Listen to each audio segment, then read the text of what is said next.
27వ తేదీ నుంచి 29వ తేదీ వరకు ఇంద్రకీలాద్రిపై కొలువైన జగన్మాత దుర్గమ్మ వారిని శాకంబరి దేవి స్వరూపంలో అలంకరిస్తారు.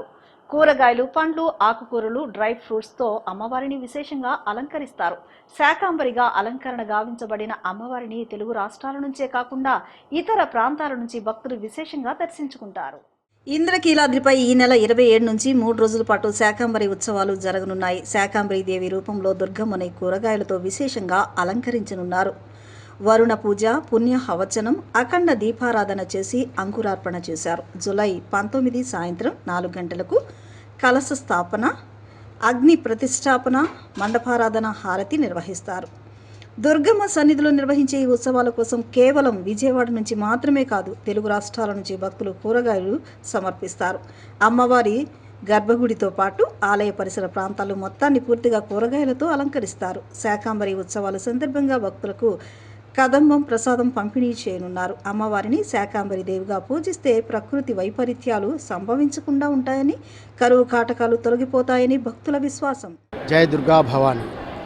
ఈ సంవత్సరం ఆషాఢ శుద్ధ త్రయోదశి నుంచి అంటే 27వ తారీఖు నుంచి శాకంబరి ఉత్సవాలు అత్యంత వైభవపేతంగా ఈ దేవాలయంలో నిర్వహిస్తున్నాం. 3 రోజుల పాటు జరిగేటువంటి ఈ ఉత్సవాల్లో అమ్మవారిని వివిధ రకాలైనటువంటి కూరగాయలతో అలంకారం చేసి అవి కదంబంగా ప్రసాదంగా అమ్మవారికి నివేదన చేసి భక్తులందరికీ ఇవ్వడం జరుగుతుంది. 3 రోజుల పాటు జరిగేటువంటి ఈ యొక్క శాకంబరి ఉత్సవాలు లక్షలాదిగా భక్తులు పాల్గొంటారు. అలాగే అమ్మవారి యొక్క విశేషమైన అనుగ్రహం కోసం అమ్మవారిని వారు ఇష్టమైనటువంటి కూరగాయలతోటి అమ్మవారిని కొలుస్తారు.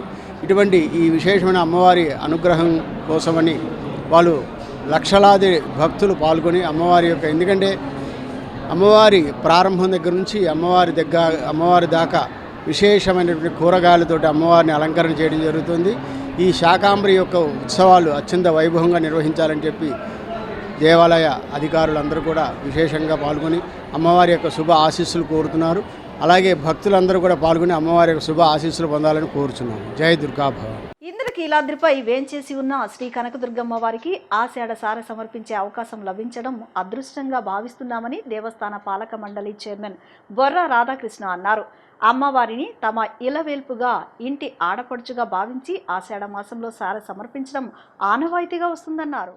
ఇంద్రకీలాద్రి ఆషాఢ శోభతో కళకళలాడుతోంది. రాష్ట్రం నలుమూలల నుంచి తరలి వస్తున్న భక్తజన బృందాలు అమ్మవారికి ఆషాఢ సారెను సమర్పిస్తున్నాయి.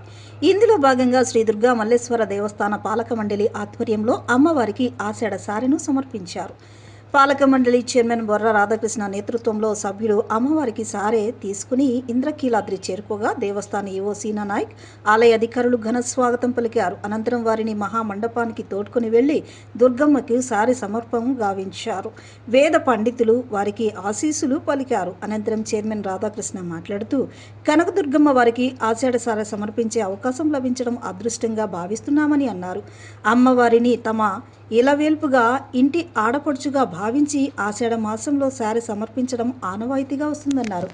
ఈవో సీనా నాయక్ మాట్లాడుతూ ఆషాఢ మాసంలో అమ్మవారికి సారె సమర్పించేందుకు రాష్ట్రం నలుమూలల నుంచి భక్తులు తరలి వస్తున్నారని తెలిపారు. వారికి అసౌకర్యం కలగకుండా దేవస్థానం తరపున అన్ని ఏర్పాట్లు చేశామని చెప్పారు. పాలక మండలి తరపున సారె సమర్పణ చేయడం ముదాహమన్నారు. ఈ కార్యక్రమంలో పలువురు పాలక మండలి సభ్యులు, దేవస్థాన అధికారులు పాల్గొన్నారు. మరి ఈరోజు మన విజయవాడ ఇంద్రకీలాద్రి ఆ తల్లి దుర్గాదేవి సమక్షంలో మేమంతా, మా ట్రస్ట్ బోర్డు, మా ఈవో గారు, మా అర్చక స్వాములు, మా సిబ్బంది అందరితో కలిసి అత్యంత వైభవంగా మేము బోర్డు తరపున ఈరోజు సారా తీసుకెళ్ళి ఆమె దీవెనలు తీసుకున్నాం. మరి అంతా మంచి జరగాలని, మన రాష్ట్రాభివృద్ధి జరగాలని, మరి అట్టగా ఈ దేవాలయం కూడా అతి త్వరలో ఇప్పుడు 50-60 వేల మంది వస్తున్నారు, మీరు చూస్తున్నారు, 1,00,000 మంది వస్తారు. ఎంతో అభివృద్ధి పనులు జరగాలని మరి ఈ ప్రభుత్వం కూడా సహకరించి త్వరగతిగా పనులు అవ్వడానికి మరి ఆల్రెడీ వచ్చే నెలలో 2 మనకి ఓపెనింగ్ జరగబోతున్నాయి. మరి లడ్డూ ప్రసాద్ భవనం కొత్తది, మరి అలాగే మన అన్నప్రసాదం కొత్తది, లడ్డూ పొడి కొత్తది, మరి అలా ఇంకా శంకుస్థాపనలు కూడా మా ట్రస్ట్ బోర్డు, మా ఈఓ గారి సమక్షంలో ఈ మా సిబ్బంది మా అర్చక స్వాములు పండిత సమాజంలో జరగాలని మనస్ఫూర్తిగా నేను ఆ తల్లిని కోరుకున్నాను. మరి ఈరోజు మేమంతా కూడా శనివారం దశమి ఏకాదశి మంచి రోజని మా అర్చక స్వాములు నిర్ణయించిన ఆ మేరకు మేము ఇవాళ మేము ఇవ్వాలి అనే ఉద్దేశంతో మీరు చూస్తున్నారు. ఇప్పుడు వరకు 15వ తారీఖు నుంచి 2 లక్షల మంది బృందాలుగా వచ్చి చీర రాష్ట్ర నలుమూల నుంచి పక్క రాష్ట్రాల నుంచి ఈ బస్సులు వేసుకుని వ్యాన్లు వేసుకుని వాళ్ళందరికీ కూడా దిగ్విజయంగా ఏమి ఇబ్బంది లేకుండా మా వాళ్ళు వన్ వే పెట్టి మా సిబ్బంది అంతా కూడా ట్రస్ట్ బోర్డు ఈఓ గారు ఏఈఓ గారు అందరూ కూడా మరి ఇక్కడ ప్లానెడ్గా చక్కగా పంపడం జరిగింది. వన్ సైడ్గా పెట్టి కొంచెం రద్దీ తక్కువగా ఉన్నప్పుడు కొంచెం పెద్దవాళ్ళందరూ కూడా లిఫ్ట్లు అలౌ చేసాం. ఆషాఢం సారే సమర్పణ కార్యక్రమం దాదాపుగా ఒక నెల రోజుల పాటు జరిగే ఈ కార్యక్రమంలో ఇప్పటికే దాదాపు నిన్నటితో మనకు 10 రోజులు కంప్లీట్ అయింది దిగ్విజయంగా. సుమారు 2,50,000 నుంచి 3 లక్షల మంది కేవలం సారే సమర్పణ కోసం వచ్చిన వారినే మనం రిసీవ్ చేసుకోవడం జరిగింది. ఈరోజు ముఖ్యంగా గౌరవ ట్రస్ట్ బోర్డ్ చైర్మన్ గారు మరియు గౌరవ సభ్యులు వారు కుటుంబ సమేతంగా అమ్మవారిని ఈరోజు సారే సమర్పణ కార్యక్రమం జరుగుతూ ఉంది. ఇక రేపు మన చైర్మన్ గారు చెప్పినట్టుగా తెలంగాణ నుంచి ప్రతి సంవత్సరం ఏ విధంగా అయితే ఈ 2 రాష్ట్రాలు బాగుండాలి, ఈ 2 రాష్ట్రాల ప్రజలు కానీ ప్రభుత్వాలు కానీ బాగుండాలని ఒక అన్నదమ్ముల వలె మనం నడుచుకోవాలని చెప్పేసి అది ఆ యొక్క కార్యక్రమాన్ని రాను ఇంకా మంచిగా కొనసాగింపాలనే ఉద్దేశంతో పోయిన సంవత్సరం కన్నా ఈ సంవత్సరం ఇంకా ఎక్కువ మంది సాంప్రదాయబద్ధంగా మనకు జమ్మిదొడ్డి ప్రాంతం నుంచి మన యొక్క అమ్మవారికి చీర సమర్పించే క్రమంలో దాదాపుగా 500 మంది నుంచి 1000 మంది దాకా కూడా బృందాలుగా అనేక విన్యాసాలతో వస్తారు.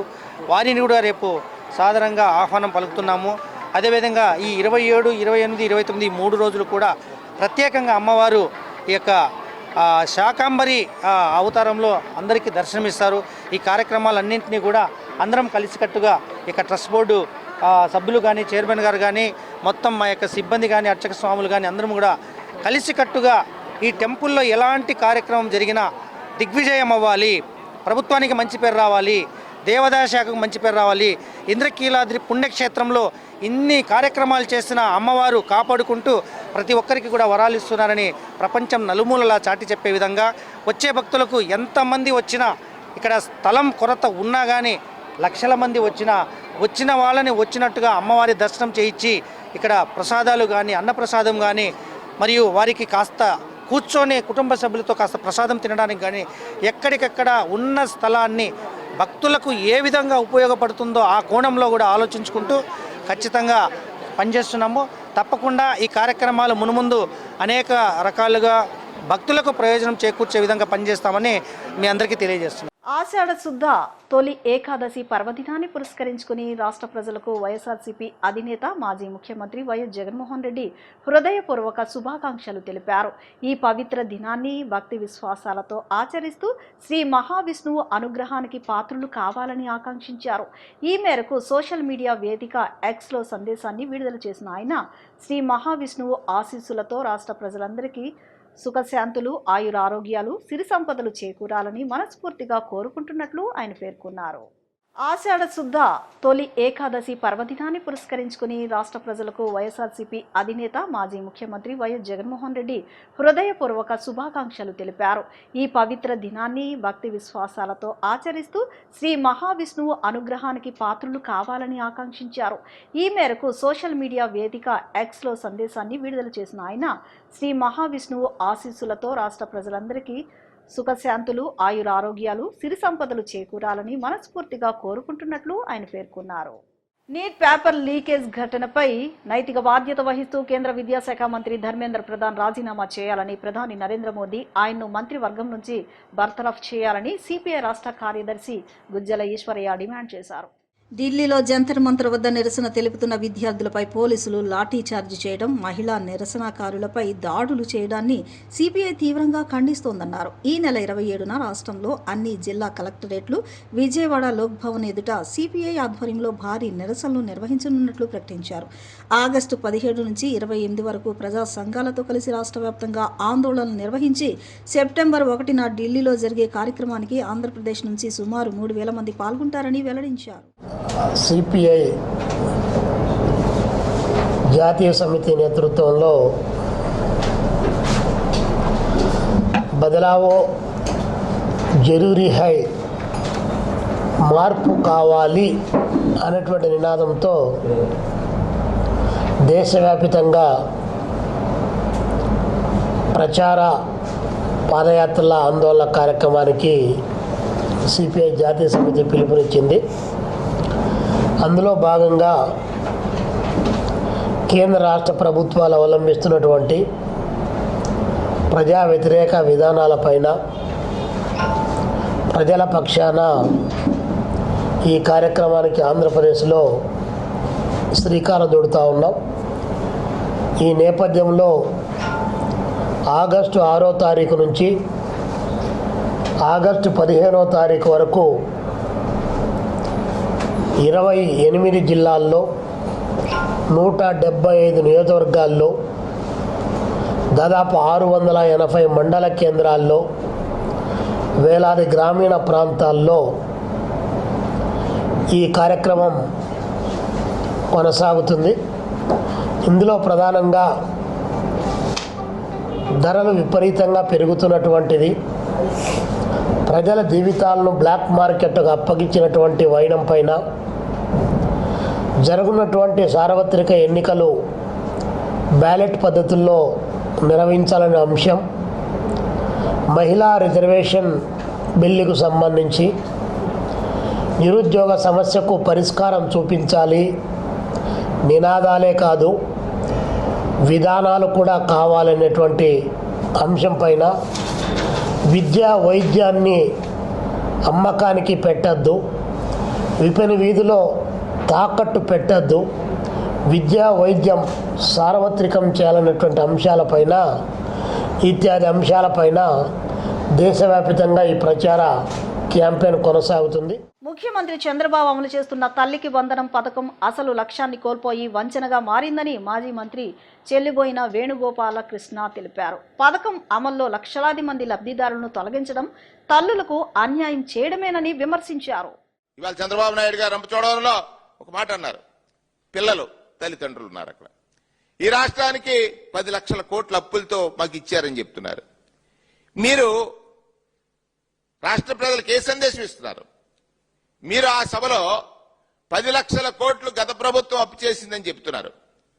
మీరు మీ ఆర్థిక మంత్రి శాసనసభ సాక్షిగా ఉన్నటువంటి అప్పులు 6,48,000 కోట్లు అని చెప్పారే.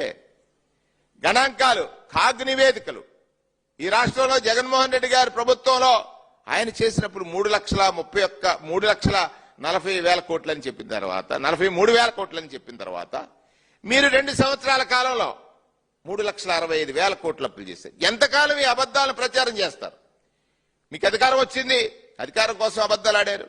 అధికారం వచ్చిన తర్వాత కూడా మీరు చెప్పింది చేయకుండా ఇది సంపద సృష్టిస్తాను, నేను అప్పులు తప్పని చెప్పినటువంటి, అప్పులు చేయడం తప్పని చెప్పిన చంద్రబాబు నాయుడు గారు, సంపద సృష్టిస్తానని చెప్పిన చంద్రబాబు నాయుడు గారు ఇవాళ మళ్ళీ అదే అప్పుల్ని 5 ఏళ్లలో జగన్మోహన్ రెడ్డి గారు ప్రభుత్వం చేసిన దానికంటే ఎక్కువ చేసి ఆయన చేసిన సంక్షేమ కార్యక్రమాల్ని అమలు చేయకుండా జరగందేదో జరిగిందనేటువంటి చూపించేటువంటి ఒక ప్రయత్నం చేస్తా ఉన్నారు. ఇవాళ మీరు చేసేటువంటి ప్రతి కార్యక్రమంలో కూడా దగ, వంచన, తల్లులకు ఇవాళ ఘోష, తల్లుల యొక్క మానసిక క్షోభకి మీరు కారణం అవుతున్నారని, తల్లికి వందనం అనేటువంటిది అమ్మఒడి చంద్రబాబు నాయుడు గారు మీరెంత ప్రచారం చేసుకున్నా కూడా ఈ పథకం ఈ రాష్ట్రంలో రూపు దాల్చింది జగన్మోహన్ రెడ్డి గారి మానస పుత్రిక అమ్మఒడి అనేటువంటి విషయాన్ని గ్రహించమని, మీ స్థాయిలో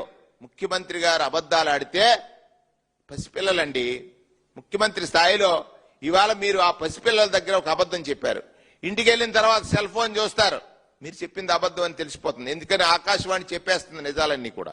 ఆకాశవాణిలో నిజాలన్నీ వచ్చేస్తే అయ్యో ముఖ్యమంత్రి గారు అబద్ధం ఆడితే మనం ఆడొచ్చని చిన్నప్పటి నుంచే వాళ్ళు అబద్ధాలకు అలవాటు పడిపోతే సమాజం పాడైపోతుంది. చంద్రబాబు నాయుడు గారు ఈ అబద్ధాలొద్దు. అప్పుల కోసం మీరు ప్రస్తావించింది తప్పని ఒకసారి గుర్తు చేయడానికి ఇవాళ నేను ఈ పత్రికా సమావేశంలో పత్రికల ద్వారా లేదా మీడియా ద్వారా మీకు తెలియజేస్తా ఉన్నాను. ఈ రాష్ట్రంలో చంద్రబాబు ప్రభుత్వం వ్యవసాయ రంగాన్ని తీవ్ర సంక్షోభంలోకి నెట్టిందని వైసీపీ ఎస్సీ సెల్ అధ్యక్షులు మాజీ ఎమ్మెల్యే టీజేఆర్ సుధాకర్ బాబు ఆరోపించారు. ఖరీఫ్ సాగుకు నీటి విడుదల చేస్తామని చెప్పి తర్వాత వరి సాగుకు నీరు ఇవ్వలేమని ప్రకటించడం వల్ల కృష్ణా గోదావరి డెల్టా రైతులు తీవ్రంగా నష్టపోయారన్నారు. ముందస్తు ప్రణాళిక లేకపోవడంతో రైతులకు వేల కోట్ల రూపాయల నష్టం వాటిల్లిందని పేర్కొంటూ ఆ నష్టానికి ప్రభుత్వం పరిహారం చెల్లించి సీఎం రైతులకు క్షమాపణలు చెప్పాలని ఆయన డిమాండ్ చేశారు. ఎన్నికల సమయంలో ప్రతి విద్యార్థికి 15,000 చొప్పున ఇస్తామని హామీ ఇచ్చి అధికారంలోకి వచ్చిన తర్వాత కోతలు విధించారని మండిపడ్డారు. వైఎస్ జగన్ ప్రవేశపెట్టిన అమ్మ ఒడి పథకాన్ని పేరు మార్చి అర్హుల సంఖ్యను తగ్గించడం ద్వారా దాన్ని ఉద్దేశాన్ని దెబ్బతీశారని అన్నారు. ఒకే కుటుంబంలో ఐటీఐ, పాలిటెక్నిక్ వంటి కోర్సులు చదివే పిల్లలు ఉన్నా ఇతర పిల్లలకు పథకం వర్తించకపోవడం దారుణమని చెల్లిబోయిన వేణుగోపాలకృష్ణ విమర్శించారు. ఎందుకనంటే వ్యవసాయం దండగన్నవాడు చంద్రబాబు నాయుడికి రాష్ట్రంలో వ్యవసాయ రంగం మీద ఏ రోజున నమ్మకం లేదండి. ఆనాడు వైఎస్ఆర్ గారు ఉచిత విద్యుత్ ఇద్దామంటే ఇస్తానని ఆయన హామీ ఇస్తే ఉచిత విద్యుత్ ఇస్తే ఆ తీగల మీద బట్లారేసుకోవాల్సి వస్తుందని చెప్పిన వాడు చంద్రబాబు నాయుడు. అదే చంద్రబాబు నాయుడు వ్యవసాయం దండగా పారిశ్రామిక రంగంగా మారుద్దాము ఈ రాష్ట్రాన్ని ఆనాడు ముఖ్యమంత్రి హోదాలో కూర్చొని చంద్రబాబు నాయుడు అంటే నేను ఉచిత విద్యుత్ ఇస్తాను, ఆ వ్యవసాయాన్ని నువ్వు దండగంటున్నా నేను పండగ చేస్తానని చెప్పినాడు సరిగ్గా రాజశేఖర రెడ్డి గారు. చేసే చూపించాడు జలయజ్ఞం పేరుతో. ఈ రోజున వారి కుమారుడు 2019-24 మధ్య కాలంలో ఓ రాష్ట్ర ముఖ్యమంత్రిగా ఆ చనిపోయిన మహానుభావుడు కుమారుడిగా వైఎస్ఆర్ గారికి అత్యంత ఇష్టమైన వ్యవసాయ రంగాన్ని తన హయాంలో సంపూర్ణంగా న్యాయం చేశాడు, గిట్టుబాటు ధరలు ఇచ్చాడు, ఆదుకున్నాడు, నిలబడ్డాడు, పంట బీమా ఇచ్చాడు, పంట రుణాలు ఇచ్చాడు, 0 వడ్డీ రుణాలు ఇచ్చాడు, అన్నిటికీ ఆదుకున్నాడు. కాబట్టే ఈ రోజున ఇర్రెస్పెక్టివ్ ఆఫ్ క్యాస్ట్ నిన్నొచ్చిన పొగాకు రైతులలో, మా ప్రకాశం జిల్లా నుంచి వచ్చిన ఒక పొగాకు రైతులలో అన్ని పార్టీలకు సంబంధించిన వాళ్ళు వచ్చారు, అన్ని కులాలకు సంబంధించిన వాళ్ళు వచ్చారు. స్వయానా చంద్రబాబు నాయుడు సామాజిక వర్గానికి సంబంధించిన వాళ్ళు మా నియోజకవర్గం నుంచి వచ్చి చంద్రబాబు నాయుడు వద్దు నువ్వే ముద్దు అని స్వయంగా జగన్మోహన్ రెడ్డి ముఖం మీద చెప్పెళ్లారండి. అది బాంబు పేల్చింది మంత్రివర్గం. గ్యాస్ సిలిండర్లకు సంబంధించిన గ్యాస్ మాటలు మాట్లాడారు. వారి ప్రభుత్వం వచ్చి ఇప్పటికి ఇంచుమించుగా 3 సంవత్సరాలు అవుతున్నప్పుడు ఈ 3 సంవత్సరాల కాలంలో వారు ఇవ్వాల్సిన గ్యాస్ సిలిండర్ల సంఖ్య 9. సురేష్ గారు, వాళ్ళు ఇవ్వాల్సిన గ్యాస్ సిలిండర్ల సంఖ్య 9. వాళ్ళు ఇచ్చిన గ్యాస్ సిలిండర్లు కేవలం 2 మాత్రమే. దానిలో మళ్ళీ ఏమంటున్నారండి, ఇది ఏ పత్రికలు వేసిన యాడండి ఈ పత్రిక, ఇది మేమేమి, మళ్ళీ నేను అంటున్నాను, వైఎస్ఆర్ కాంగ్రెస్ పార్టీ ఏ ఒక్క అంశాన్ని ఏ ఒక్క మాటని మార్చి చెప్పడానికి గాని ఈ రాష్ట్ర ప్రజలకు అభూత కల్పనలు చెప్పడానికి మాకు హక్కు లేదు. ఎందుకంటే జగన్మోహన్ రెడ్డి గారి యొక్క నాయకత్వంలోని మా పార్టీ నిజాయితీగా, దమ్ముగా, ధైర్యంగా చెప్పగలిగింది, చేయగలిగింది మాత్రమే చెబుతాడు మా నాయకుడు. చెప్పాడంటే ఖచ్చితంగా చేసే తీరుతాడు. దీని మీద ఆమె నిలబడాల్సింది, దీని మీద ఆమె డిబేట్ చేయాల్సింది, దీని మీద రండి యుద్ధానికి. నీట్ పరీక్ష అంశాన్ని సాకుగా తీసుకుని విద్యార్థుల ఉద్యమం పేరుతో కొన్ని రాజకీయ పార్టీలు, సంస్థలు దేశ వ్యతిరేక కార్యకలాపాలకు పాల్పడుతున్నాయని బీజేపీ రాష్ట్ర అధికార ప్రతినిధి వల్లూరి జయప్రకాష్ నారాయణ ఆరోపించారు.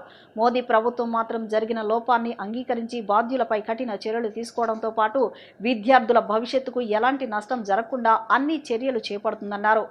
కాంగ్రెస్, ఆప్, కమ్యూనిస్టుల పార్టీల తదితర ప్రతిపక్షాలు విద్యార్థి ఉద్యమం ముసుగులో ప్రజలను తప్పుదావి పట్టిస్తున్నారని, ఎక్కడ ఉద్యమం జరిగినా అక్కడ శవ రాజకీయాలు చేయడం వారు అలవాటుగా మారిందని విమర్శించారు. మోదీ ప్రభుత్వం మాత్రం జరిగిన లోపాన్ని అంగీకరించి బాధ్యులపై కఠిన చర్యలు తీసుకోవడంతో పాటు విద్యార్థుల భవిష్యత్తుకు ఎలాంటి నష్టం జరగకుండా అన్ని చర్యలు చేపడుతోందన్నారు. కాంగ్రెస్, ఆప్, కమ్యూనిస్టు పార్టీలు తదితర ప్రతిపక్షాలు విద్యార్థి ఉద్యమం ముసుగులో ప్రజలను తప్పుదారి పట్టిస్తున్నాయని, ఎక్కడ ఉద్యమం జరిగినా అక్కడ శవ రాజకీయాలు చేయడం వారి అలవాటుగా మారిందని విమర్శించారు. విద్యార్థుల పేరుతోటి కొన్ని ఆర్గనైజేషన్స్, ముఖ్యంగా కొన్ని రాజకీయ పార్టీలు విద్యార్థుల ముసుగులో చేస్తున్నటువంటి అరాచకం ఏ రకంగా ఉందో మనందరం కూడా చూస్తూ ఉన్నాం. ఏదైతే ఈ దేశంలో ఉన్నటువంటి విద్యార్థులు ఉన్నారో వారి పట్ల పూర్తి నిబద్ధతతోటి ఎన్డీఏ ప్రభుత్వం చాలా స్పష్టంగా నీట్ పరీక్షల యొక్క లీకేజ్ ఏదైతే ఉందో దాని మీద ఒక స్పష్టమైనటువంటి ప్రకటన కూడా చేయటం జరిగింది. పరీక్షలు ఒకసారి లీకేజ్ అయిన తర్వాత కేంద్ర ప్రభుత్వం తప్పు జరిగింది, జరిగినటువంటి తప్పుని సరిదిద్దుకునేటటువంటి దిశగా అన్ని ప్రయత్నాలు కూడా కేంద్ర ప్రభుత్వ పరిధిలో ఉన్న ప్రతి ప్రయత్నాన్ని కూడా చేయటం మనందరం కూడా గమనించాం. భారతీయ జనతా పార్టీ నేతృత్వంలో ఉన్నటువంటి ఎన్డీఏ ప్రభుత్వం నరేంద్ర మోదీ గారి నాయకత్వంలో అనేకమైనటువంటి సంస్కరణలు, పరీక్ష విధానాలతో సహా ఎన్నో రకమైనటువంటి సంస్కరణలు చేయటం జరిగింది. ముఖ్యంగా ఏదైతే నీట్ పరీక్షలకు సంబంధించినటువంటి లీకేజ్ విషయంలో ఉందో, నీట్ పరీక్షలు లీకేజ్ జరిగిన తర్వాత మన విద్యాశాఖ మంత్రి గారు ధర్మేంద్ర ప్రధాన్ గారు వెంటనే మీడియా సమావేశాన్ని ఏర్పాటు చేసి విద్యార్థులకి, ముఖ్యంగా యువతకి కేంద్ర ప్రభుత్వం తరఫున క్షమాపణలు కోరుతూ జరిగినటువంటి పొరపాటుని బేషరతుగా అంగీకరిస్తూ మరలా త్వరలోనే నీట్ పరీక్షల్ని మేము పెడతాం, పెట్టిన తర్వాత మరింత పకడ్బందీగా పరీక్షల్ని నిర్వహిస్తామని చెప్పి తెలియజేయటం మాత్రమే కాదు, పరీక్షల్ని నిర్వహించి ఏదైతే నష్టపోయినటువంటి విద్యార్థులు ఉన్నారో వారి పట్ల కూడా మా యొక్క బాధ ఉంది. ఖచ్చితంగా వారందరికీ కూడా న్యాయం చేసే విధంగా కూడా కేంద్ర ప్రభుత్వం చర్యలు తీసుకుంటుంది అనే విషయాన్ని కూడా ప్రజలందరికీ కూడా తెలియజేశారు. ఇప్పుడు చిన్న విరామం తీసుకుందాం.